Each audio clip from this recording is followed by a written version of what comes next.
नमस्कार, good morning और मैं हूं आपके साथ मनीषा पाटीदार और आप देख रहे हैं सुबह सवेरे। बुलेटिन की शुरुआत करेंगे मध्य प्रदेश की खबरों के साथ। मध्य प्रदेश विधानसभा चुनाव की तैयारियों में अब कांग्रेस जो है गांव-गांव धर्म चौपाल लगाने जा रही है और इसको लेकर कांग्रेस का पुजारी प्रकोष्ठ तैयारियों में जुट चुका है और यहाँ पर धर्म चौपाल प्रदेश के हर गाँव में कमलनाथ की भक्तिमय तस्वीर के साथ लगाई जाएगी। देखिए हमारी खास रिपोर्ट। मध्य प्रदेश में चुनाव से पहले कांग्रेस हिंदुत्व की राह पर बढ़ रही है। जहां पीसीसी चीफ कमलनाथ छिंदवाड़ा में पंडित धीरेन्द्र शास्त्री की कथा करवा रहे हैं, तो वहीं दूसरी ओर कांग्रेस का पुजारी प्रकोष्ठ धर्म चौपाल की तैयारियों में जुट गया है। कांग्रेस का पुजारी प्रकोष्ठ इन दिनों प्रदेश में हर एक गाँव में धर्म चौपाल लगाने की योजना पर काम कर रहा है, जिसके तहत सत्ताधारी बीजेपी के खिलाफ माहौल बनाने की कवायद की जाएगी। धर्म चौपाल में बीजेपी के हिंदू विरोधी चेहरे को कांग्रेस जनता को बताएगी। मठ मंदिरों के सरकारी अधिकार हटाने के लिए लोगों को एकजुट किया जाएगा। एमपी कांग्रेस का मंदिर पुजारी प्रकोष्ठ धर्म चौपाल का आयोजन करेगा। कमलनाथ की भक्तिमय तस्वीर के साथ लगाई जाएगी धर्म चौपाल। जहां एक तरफ कांग्रेस धर्म चौपाल को लेकर तैयारियों में जुटी है, तो वहीं बीजेपी निशाना साधते हुए कांग्रेस को सीजनेबल धार्मिक बता रही है। कांग्रेस पार्टी के कई प्रकोष्ठ हैं, 40 से अधिक हमारे प्रकोष्ठ हैं, अलग अलग चीज़ों से संबंधित हैं, अलग अलग वर्ग से संबंधित हैं। बहुत सारे प्रकोष्ठ जैसे आरटीआई प्रकोष्ठ है, दूसरे प्रकोष्ठ देखें तो शहर के मैकेनिकों का प्रकोष्ठ भी है हमारे पास, सैनी समाज का प्रकोष्ठ है, ऐसे ही पुजारी प्रकोष्ठ है। तमाम मध्य प्रदेश के पुजारी सर्वाधिक उस प्रकोष्ठ में शामिल हैं। ये कांग्रेस के लोग हैं, ये विपक्ष में रहें तो भगवान, तो सत्ता में आ जाए तो सलमान, जब विपक्ष में आ जाते हैं तो नर्मदा पूजा करते हैं। बताना चाहिए कि 15 महीने में क्या किया था नर्मदा मैया के लिए। अब आरती उतार रहे हो, नर्मदा सेना बना रहे हो। क्यों छलनी कर दिया था जब सरकार में आप आए थे, जब नर्मदा की छाती को आपने खोद कर अवैध खनन करके अब आप नर्मदा सेना बना रहे हो, तब क्यों नहीं बनाई? बहरहाल प्रदेश में 3 महीने बाद विधानसभा चुनाव होने हैं, जिसके पहले कमलनाथ ने हिंदुत्व की राह चुनी है। कांग्रेस प्रदेश में गांव-गांव जाकर धर्म चौपाल के जरिए हिंदुओं को जागरूक करेगी। वहीं कमलनाथ के गढ़ छिंदवाड़ा में 5 अगस्त से 7 अगस्त तक बागेश्वर धाम के धीरेन्द्र शास्त्री राम कथा कर रहे हैं। बीजेपी की हिंदुत्व वाली पिच पर कमलनाथ खुलकर छिंदवाड़ा में 3 दिनों तक सनातनी के सेनापति कहे जाने वाले बाबा बागेश्वर की राम कथा की रणनीति बनाएंगे। वहीं बीजेपी को कांग्रेस का ये हिंदुत्व राज नहीं आ रहा है, तो वहीं बदली हुई इस राजनीतिक परिदृश्य की बड़ी वजह कर्नाटक में बजरंगबली विवाद के बावजूद कांग्रेस को मिली जीत है, जिसके बाद कांग्रेस कार्यालय में बीजेपी के कॉपीराइट वाले जय श्री राम के नारे लगते दिखाई दिए। तो वहीं हनुमान चालीसा का पाठ और कांग्रेस कार्यालय में सुंदरकांड भी होता दिखाई दिया। वहीं अब राज्य के गाँव खेड़ों में कांग्रेस धर्म चौपाल लगाने जा रही है। दिनेश शुक्ल, INS 24/7 भोपाल। बीजेपी के घोषणा पत्र की तैयारी पर पीसीसी चीफ कमलनाथ ने तंज कसा है। दरअसल बीजेपी घोषणा पत्र समिति के प्रमुख जयंत मलैया ने बयान दिया था कि प्रदेश भर में पेटियां लगवाकर लोगों की राय ली जाए और बीजेपी की तैयारी पर कमलनाथ ने कहा कि बीजेपी को अब सुझाव पेटी नहीं और सुलझाव पेटी लगवानी चाहिए।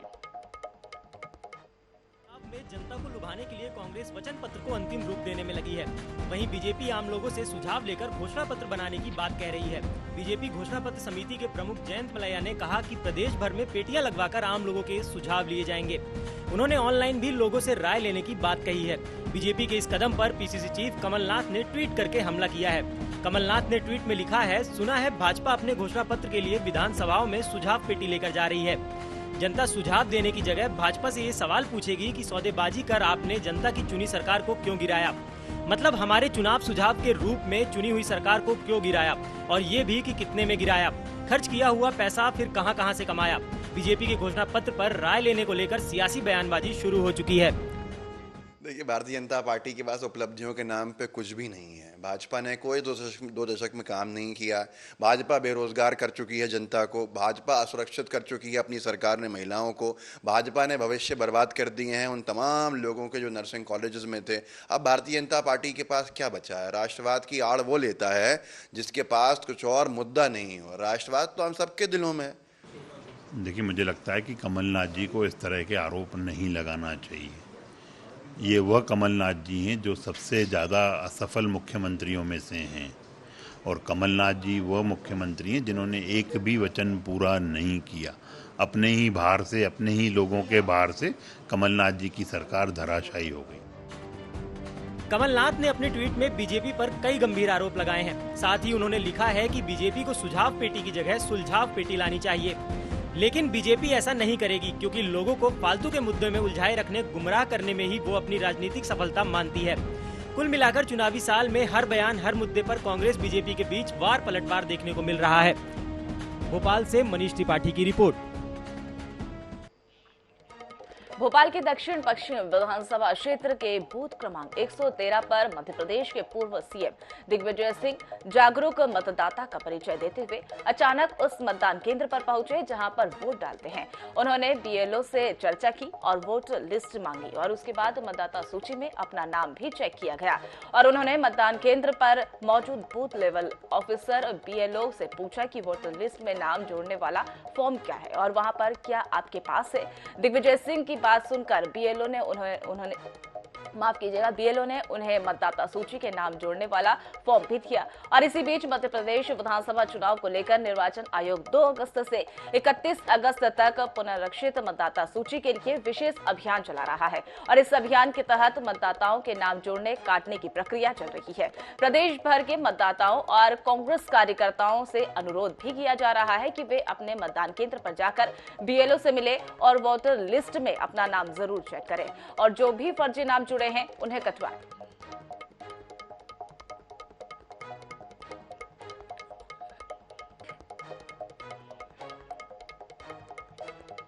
सीहोर जिले के इछावर विधानसभा के कार्यकर्ता सम्मेलन में इछावर के दशहरा मैदान में संपन्न हुआ और वहां पर केंद्रीय मंत्री प्रहलाद पटेल सम्मिलित हुए। कार्यक्रम को संबोधित करते हुए उन्होंने कहा कि वरिष्ठ कार्यकर्ता अपने राजनीतिक कार्य अनुभव और कठिनाइयों का युवा कांग्रेस के साथ, युवा कार्यकर्ताओं के साथ साझा करें और उसके बाद युवा कार्यकर्ता संगठन की महत्ता को समझ सके। बीजेपी संगठन की परंपरा अनुसार देश प्रथम पार्टी, द्वितीय और अंतिम व्यक्ति तक पहुंच सके। और वहीं मणिपुर हिंसा पर मीडिया से बातचीत करते हुए उन्होंने कहा कि मणिपुर हिंसा एक संवेदनशील मामला है और उस संवेदनशीलता को विपक्ष समझे, इसमें राजनीतिक स्वार्थ ना खोजे और सब शांति का माहौल बनाने का प्रयास करे। और इसी के साथ राहुल गांधी के फैसले पर कहा कि इस मुद्दे पर संसद में बात की जाएगी। उनके उत्साह ने फिर से इस बात की गारंटी दी है कि ये प्रचंड विजय की तरफ वो फिर से आगे जाएंगे और उनके उत्साह से बाकी जिला भी प्रभावित होगा, ऐसा मेरा विश्वास है।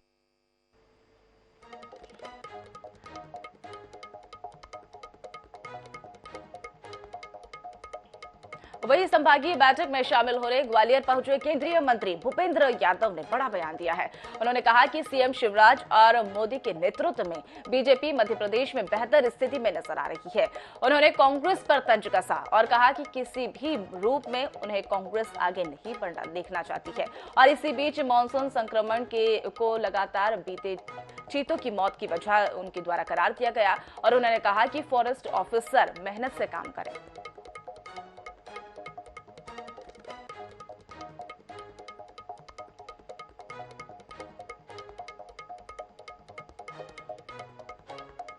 जो भी फॉरेस्ट ऑफिसर हैं, यंग वेटेरियन हैं, वो लोग बहुत मेहनत के साथ लगे हुए हैं।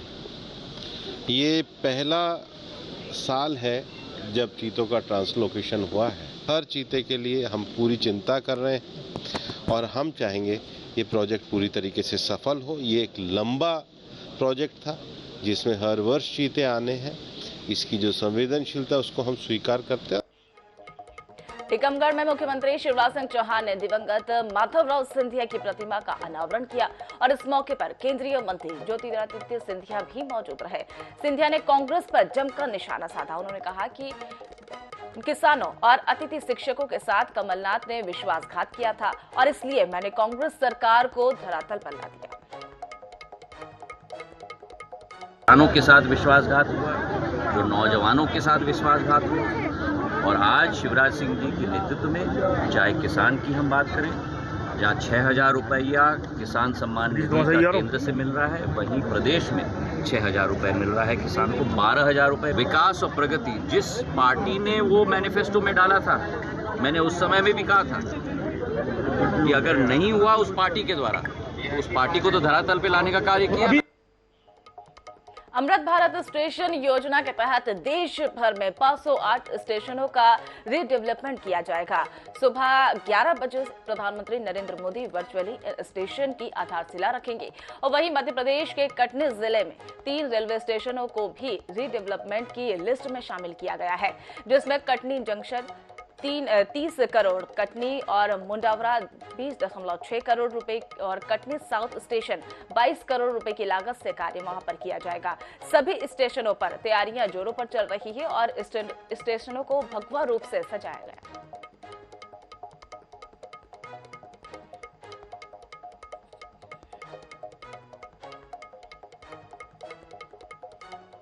और खरगोन में आज प्रदेश के पूर्व कृषि राज्य मंत्री को मौजूदगी में वहां पर भारत माता समृद्धता की यज्ञ का अनुष्ठान आयोजन किया गया और अनूठा ये आयोजन दिखा। प्रदेश और क्षेत्र में सुख समृद्धि, अमन चैन और जनता के कल्याण को लेकर गायत्री पद्धति से आयोजित समरसता यज्ञ में सैकड़ों लोग सपरिवार वहां पर पहुंचे और आगामी विधानसभा चुनाव के पहले पूर्व कृषि मंत्री बालकृष्ण पाटीदार की मौजूदगी में यज्ञ का आयोजन पूरे जिले में चर्चा का विषय बना। हालांकि इस यज्ञ के अनूठे आयोजन को लेकर पूर्व मंत्री बालकृष्ण पाटीदार का कहना है कि सनातन धर्म में यज्ञ का अपना महत्व होता है। जनता के कल्याण, सुख समृद्धि के लिए यज्ञ का आयोजन हुआ है।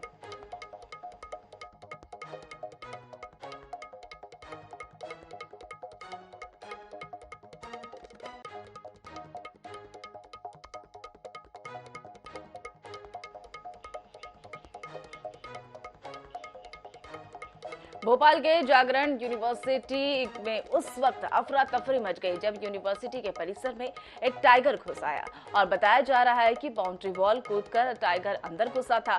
पूरी घटना यूनिवर्सिटी परिसर में लगे सीसीटीवी कैमरे में कैद हो गई।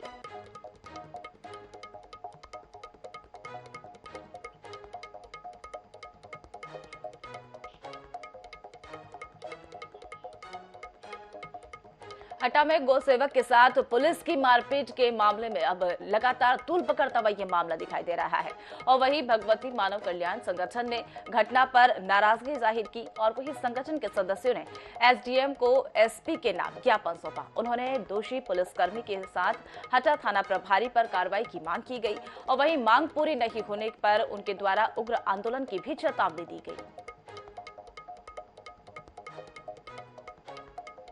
आज यह है शासन प्रशासन तक आवाज पहुंचाना चाहते हैं कि अगर आप एक सच्चे आदमी के ऊपर, सच्चे व्यक्ति के ऊपर ऐसी कार्रवाई करते हैं तो हम सभी एकजुट होकर सर्व समाज मिलकर झूठ के खिलाफ आवाज उठाएंगे और जो राजकुमार ठाकुर जी हैं उनके खिलाफ हम सबकी मांग है कि उन्हें निलंबित किया जाए।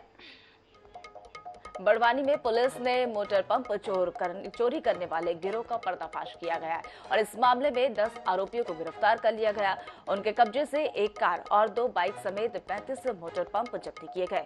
पुलिस को नर्मदा किनारे नहर पर लगे किसान की मोटर पंप चोरी होने की शिकायत मिल रही थी और इसके बाद पुलिस ने मुखबिर की सहायता ली और पंप चोर को वहां पर पहुंचाया और उसे पकड़ने में कामयाब रही। की मोटर चोरी होने की और ड्रिप लाइन चोरी होने की शिकायतें लगातार आ रही थी और इन शिकायतों को हमारे पुलिस अधीक्षक महोदय ने बहुत गंभीरता से और संवेदनशील मामला होने से इसमें त्वरित कार्रवाई हेतु सभी थाना प्रभारियों को निर्देशित किया था और इसी तारतम्य में थाना कोतवाली की टीम द्वारा एक अच्छी कार्रवाई की गई है और एक बड़ी गैंग को पकड़ा गया है जो इस तरह की चोरियों में इन्वॉल्व थी और उनसे हमने लगभग 35 मोटर अभी तक जब्त की है और साथ में ड्रिप लाइन भी जब्त की है।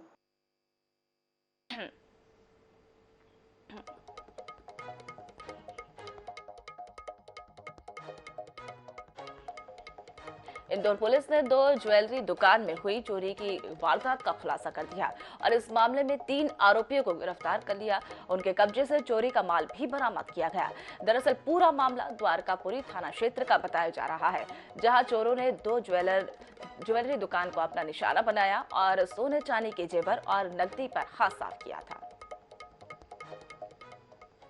द्वारकापुरी थाना क्षेत्र में बीती रात में 2 ज्वेलरीज की शॉप में कुछ अज्ञात व्यक्तियों द्वारा सेंधमारी करी गई। माधुरी ज्वेलर्स द्वारकापुरी और माँ वैष्णव ज्वेलर्स द्वारकापुरी में, जहाँ पर उनकी दुकान में रखे हुए कुछ चांदी की पायल, चांदी के सिक्के, राखियाँ, कुछ और सोने चांदी के जेवरात और माँ वैष्णो ज्वेलर्स से भी इसी प्रकार से अलग अलग प्रकार के जेवरात सोने के और चांदी के, कुल मिला के लगभग 1.5 लाख रुपए से ज़्यादा के नकदी के सोने चांदी के जेवरात और कुछ नकदी लेकर अज्ञात बदमाश ले गए थे।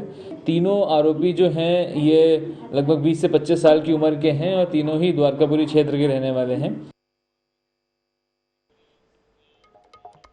इंदौर मनमाड़ रेल लाइन की डीपीआर तैयार हो गई और वहीं इंदौर से मनमाड़ के बीच 268 किलोमीटर लंबी लाइन जो है ये बिछाई गई और इस ट्रैक को बनाने के लिए मध्य प्रदेश और महाराष्ट्र के बीच 6 जिले यानी इंदौर, धार, खरगोन, बड़वानी और धुले और नासिक को फायदा होगा। और वहीं इंदौर मनमाड़ रेल लाइन के बीच डिस्ट्रिक्ट प्रोजेक्ट रिपोर्ट भी तैयार की गई और इस पर सेंट्रल रेलवे ने इस रेलवे बोर्ड को प्रस्तुत किया गया है और इस ट्रैक के बनाने के से सिर्फ इंदौर ही नहीं बल्कि निमाड़ क्षेत्र को भी फायदा मिलेगा। और इसी बीच सांसद लालवानी के मुताबिक 22,000 करोड़ रुपए की लागत से तैयार होने वाले इस रेल लाइन के लिए रेल मंत्रालय ने पश्चिम रेलवे मंडल से जुड़े सभी सांसदों को उनके द्वारा निवेदन किया गया और उस निवेदन को स्वीकार भी कर लिया गया। ये लिखा कि जुलाई 2022 को रेल मंत्री जी ने ये आदेश निकाला कि हम इस रेलवे लाइन का सिद्धांत सहमति देते हैं और इसको परीक्षण यानी डीपीआर बनाने का उन्होंने आदेश दिया। क्योंकि मेजर पोर्शन पूरा सेंट्रल रेलवे में है तो इसलिए उन्होंने सेंट्रल रेलवे को ये आदेश दिया था 22 जुलाई 2022 को।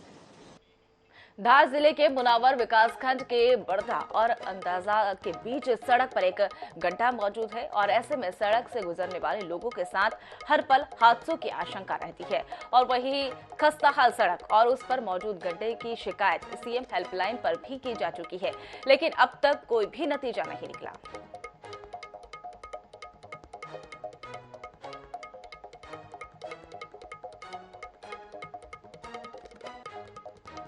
तो हम आपको बता दें कि एक बीच सड़क पर एक गड्ढा मौजूद है और इस गड्ढे की शिकायत जो है लोगों के द्वारा सीएम हेल्पलाइन पर भी की गई है। ये धार से ये जो रास्ता जा रहा है और वहां पर ये गड्ढा मौजूद है।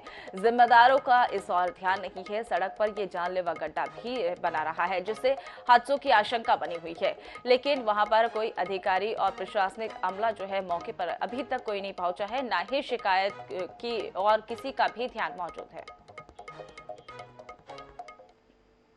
बड़दा के बीच में पुलिया में गड्ढा हो गया है। गड्ढा करीबन 8 से 9 फीट का है और ऐसे 3 गड्ढे हुए हैं और पुलिया के डैमेज होने के कारण ये गड्ढे हुए हैं। तो प्रशासन को हर साल अवगत कराया जाता है तो उसमें वो मिट्टी डाल देते हैं। कुछ समय बाद मिट्टी के धुलने के कारण या किसी अन्य कारण से वापस वो गड्ढे पुनः हो जाते हैं।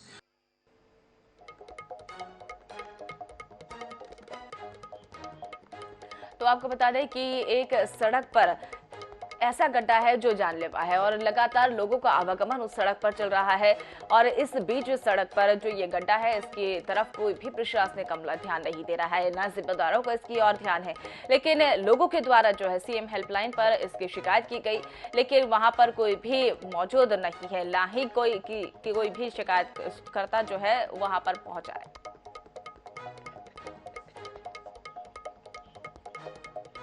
चुनावी साल में बीजेपी को राष्ट्रवाद के रूप में एक बड़ा सहारा जो है वो नजर आया है।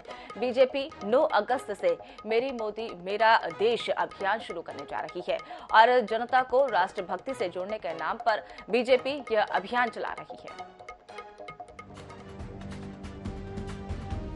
जनता को राष्ट्रभक्ति से जोड़ने के लिए भाजपा मेरी माटी मेरा देश अभियान चलाएगी। आजादी के अमृत महोत्सव को यादगार बनाने के मकसद से इस राष्ट्रीय अभियान की शुरुआत मध्य प्रदेश में 9 अगस्त से होगी। मेरी माटी मेरा देश अभियान 30 अगस्त तक चलेगा। बीजेपी ने इसको लेकर पूरी कार्य योजना तैयार कर ली है। अभियान के तहत शहीद वीर सैनिकों, पूर्व सैनिकों का होगा सम्मान। स्कूली बच्चों, स्वयंसेवकों, स्वयंसेवी संगठनों को जोड़ने पर जोर। युवाओं और स्व सहायता समूहों को ज्यादा से ज्यादा जोड़ने पर फोकस। शहीदों के आंगन की मिट्टी से एक अमृत वाटिका तैयार करने का कार्यक्रम। अमृत वाटिका में 75 अलग अलग प्रजातियों के पौधे रोपे जाएंगे। यात्रा प्रदेश की हर पंचायत में निकाली जाएगी। ग्राम पंचायतों में वीर सेनानियों की याद में होगा स्मारक का निर्माण। स्मारक में क्षेत्र के सभी वीर सेनानियों के नाम होंगे दर्ज। गांव की मिट्टी को अमृत कलश यात्रा के रूप में दिल्ली लाया जाएगा। गांवों में मिट्टी हाथ में लेकर एक शपथ भी दिलाई जाएगी। बीजेपी मेरी माटी मेरा देश अभियान को लेकर तैयारियों में जुटी है। बीजेपी को इस अभियान से चुनाव में फायदा मिलने की उम्मीद है। वहीं कांग्रेस मेरी माटी मेरा देश अभियान को नौटंकी बता रही है। लेकिन निश्चित रूप से अभियान मील का पत्थर है। अगर आप अपने स्वतंत्रता सेनानी जो जीवित हैं या शहीद हो चुके हैं उनको नमन करने का यह कार्यक्रम है, उनको सम्मान देने का यह कार्यक्रम है, तो मुझे लगता है कि इस पर किसी को कोई आपत्ति नहीं होनी चाहिए। इसके साथ ही साथ आप देखेंगे कि प्रत्येक पंचायत स्तर पर 75 पौधे रोपे जाएंगे। अमृत वन के नाम से उनका वो वन बनाया जाएगा। तो आज की तारीख में भारतीय जनता पार्टी जनता के बीच जाने का कोई बहाना ढूंढ रही है। इस अभियान से बीजेपी की कोशिश सैन्य सेवा से जुड़ी आबादी तक पैठ को और मजबूत करने की है। मेरी माटी मेरा देश अभियान बीजेपी की चुनावी लड़ाई में कितना मददगार होगा ये तो वक्त बताएगा। फिलहाल बीजेपी युद्ध स्तर पर इसकी तैयारियों में जुटी है। भोपाल से मनीष त्रिपाठी की रिपोर्ट। खबरों का सिलसिला यूं ही जारी रहेगा, लेकिन रुक रहे एक छोटे से ब्रेक के लिए। ब्रेक के बाद फौरन हाजिर होते हैं।